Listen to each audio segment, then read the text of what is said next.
திருநாவுக்கரசர் என்பவர் சைவ சமய தலைவர்களில் ஒருவரும் 4 ஆன்றோர் பெருமக்களில் ஒருவரும் ஆகிறார். இவர் தமிழ் சைவத்துக்கு பெரும் தொண்டு செய்தவர்.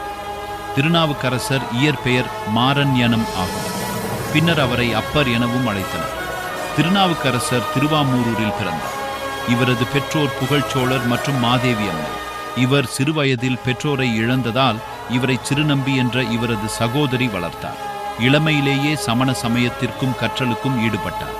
சமண மதத்தை ஏற்று தருமசேனர் என்ற பெயர் பெற்றார். முதலில் ஜைன மதத்தை பின்பற்றியவர். பின்னர் அவருக்கு ஏற்பட்ட நோயிலிருந்து சிவபக்தியால் மீண்டு சகோதரி சிறுநம்பியின் வேண்டுகோளுக்கு இணங்க திருநாவுக்கரசர் சிவபக்திக்கு திரும்பினார்.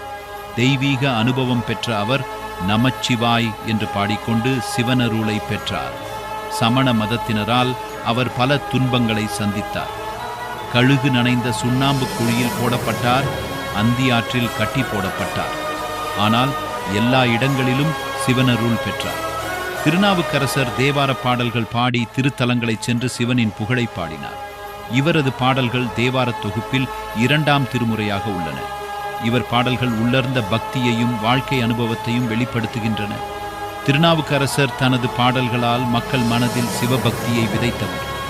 உலக சஞ்சாரத்திலிருந்து விடுபடச் சொன்னவர்.